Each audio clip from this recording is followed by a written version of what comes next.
Hi there, today we've got another instructional video on our dam sealing product, DamIt Dam Sealer. We get asked a whole stack of questions and we're trying to give you as much information as we can so that you can make an informed decision about whether this is the right product to fix your leaking dam.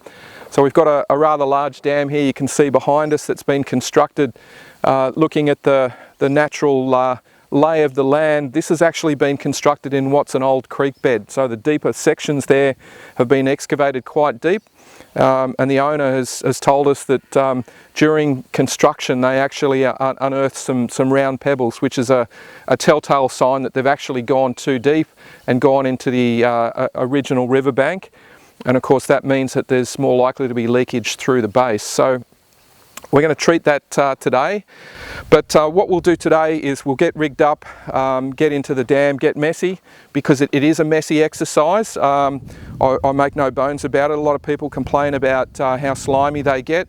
A little bit of preparation will help minimise that, and we'll show you how to do a clean-up later on. So you can see what this is doing is it's actually laying out almost a layer of powder over the surface that's turning into a layer of clear slime. So the ripples that I've got there are actually going to help that sink down to the bottom, and that's ideally what you want. You want to get it down as quickly as possible. See how there's a little bit of dust? That's not ideal. You want that powder on the surface where it's actually forming a little bit of a dust, but the ripples there are going to help it settle out and get to the bottom so that it can infiltrate the soil, which is ideally where you want it to be. So the motor's not a bad thing because it's going to help us achieve that. But what you might be able to see behind me is a little bit of a slick as that sits over the surface of the water. So a question we get asked quite a bit with this product is it safe? You'll see that there's a few tadpoles, and these are from cane toads. There's a few tadpoles, there's also a few diver ducks in here. The product is non-toxic, but during application it can actually settle out over the surface of the water and it can suffocate young fish. So generally the problems we hear reported are with young fish. We definitely don't recommend this is used in fish ponds because it can lead to losses, but the product is non-toxic, it doesn't bioaccumulate. But during application, as it forms this layer of slime, it can cause a loss of oxygen at the surface, and that can cause problems with some smaller fish. But certainly you'll find in this dam after application, after this sinks to the bottom and after it attaches to the clays and silts, that you'll have aquatic life back in here without any issues at all.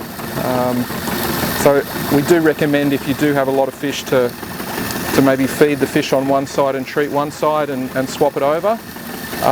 But in smaller fish ponds it's more of an issue because the fish can't get out of the application area.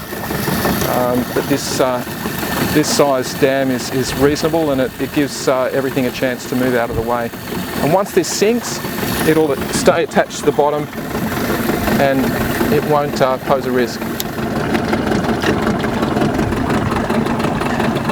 Okay, so we're just moving back down in this corner. You should be able to see on the surface of the water just a slimy layer that's sort of been deposited from before, and that will, by nature of the wave action of the boat, that should start to sink. But we'll just do another pass here. I'll just get a little bit closer.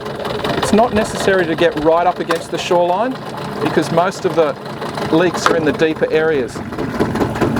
So we'll just do another pass here. Turn the spreader on and then open the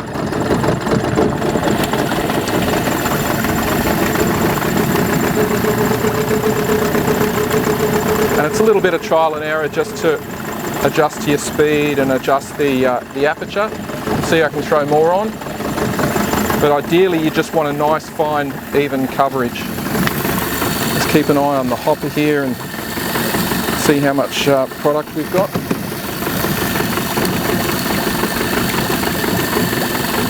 But you could do this with a little electric motor, would probably be ideal. This This machine doesn't like idling. Like most outboards, they need a little bit of herbs before they want to go, and that might be just a fraction too fast. But we're getting the product out. Okay, so we've finished the application. We're just about to head up to the shed and do the wash up. We'll actually show you some tricks and techniques to make wash up easier, but just so that you can get a feel for it, you can see that there's a sort of a layer of slime over the surface, and that'll continue to get thicker and thicker as the product absorbs water. So you will find during this period the water is very soupy, and you can see as I pick that up, super slimy. But what that does is it basically binds clay and silt particles together. The idea is that it sinks as a net and forms a net over the bottom of the layer of your dam, and it will continue to percolate down in through the soil. So we've got a little bit here on the edges, and you will get a little bit washing up on the edges, but ideally you want most of it in the water itself so that it's actually going to sink. So it is a very slimy and slippery product. A lot of people are very concerned after they've first applied the product, but normally within 24 to 48 hours a lot of this will disappear. We do get reports of people saying, oh, I've got blobs of jelly all over the side of my dam, it's like frog spawn everywhere. That tends to be when people stand on the shore and they try and throw the product. If you get it nice and evenly distributed as a powder across the surface of the water like that, it's actually going to form a big layer. It comes together. You'll see that even though we had the boat running through that, it actually creates a bit of a bow wave, but that product will slowly come back together again. It almost self-heals. And that's the same when you have livestock entering your dam. A lot of people say, well, look, can my cattle or horses come in, and is that going to cause problems? The product is designed for use in stock dams. So if you've got hooves pushing down into this, the product will actually self-heal. It actually ends up oozing into those holes and filling those holes. So it's not a problem. You obviously don't want massive amounts of stock disturbing it until it's had a chance to really bed itself in and attach to the soil. So if you can keep the cattle or horses out of that paddock for a period of time, we'd suggest you do until all of this is cleared. But to put hooved animals back in, whether it's sheep or cattle or horses, it's not going to cause problems because the product will move around a little bit, but it's not going to migrate from this side of the dam to that side of the dam. It pretty much stays where you apply it, which is why we're suggesting a nice even coverage over the surface of the dam, and that way it's going to sink where it is. Sometimes you'll find just the wind, and when we started this project we had too much wind and now we haven't got a breath of wind. A little bit of wind is often enough to cause this to wet out. The other thing you'll find is just by splashing the water, that's often enough to actually get it to sink. It actually breaks the surface tension and it causes it to sink. And once this pulls itself down, it'll pull itself down in like big layers, which is what it needs to do.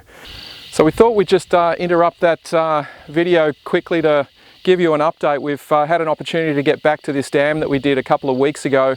You might recall earlier in the video that the levels were really low. This is a dam that hasn't been in place for that long, but it hasn't been holding water. The bottom actually ended up cutting into an old riverbed with the round pebbles and a lot of sandy and loamy soil. There was some clay put over the top of that and compacted, but this wasn't holding water when it was first constructed. But happy to report today we've got an excellent result. We applied about 3 buckets of the DamIt dam sealer over the base of this dam, and this was where the issues were, in the base of the dam. So now that the water levels have come up, we've had significant rain event over the last week or two. Some of it was quite severe. You'll see significant scouring along this bank. There's some earthworks that have been done along here to profile this bank. That's actually a good thing. It's helped wash some clay and silt into the dam, and that's helped activate and bind with the DamIt polymer. But the good news is it's all at the bottom. You will recall that when we first did the application, the water was all soupy, it was all slimy, there was lots of slick over the surface, and a lot of people are alarmed when they first see that, but you can see the results now. This is only 2 weeks later. There's virtually no signs of the DamIt DamSeal polymer. It's all at the bottom, which is where we want it to be. There's signs of wildlife. You'll see there's a diver duck over there. There's some black ducks up around the corner as well. There's dragonflies and tadpoles, and this dam is doing exactly what it should be, which is holding water. There might be a little bit of settling in over a period because the water level hasn't been this high, but signs are great. There's no signs of leakage. The water level is continuing to come up slowly. There's a small feed from that bowl up the back there. There's still water trickling in, which is great news, but everything's looking good. It's holding water. The dam is returning to normal. There's vegetation starting to re-establish here. So really what we've got is an excellent result. But we'll take you now, we've actually created another video showing the wash up and clean up, and also another video just talking about the different methods of application, because you can apply DamIt Dam Sealer to the water, as we've done with this particular project, or work it into the soil on dry dams. So it sort of answers a number of questions people have said. Do I apply it when the water level's low or when the water level's high? There's a lot of flexibility in using this product, but hopefully these videos have given you an indication of different ways that you can approach resolving the water leaks in your dam. But yeah, we might take you to the next video, which is cleanup. But today we've got a very happy landowner. We've got water in a dam. The level's going to continue to come up until we hit the spillway, but everything's looking extremely positive so far.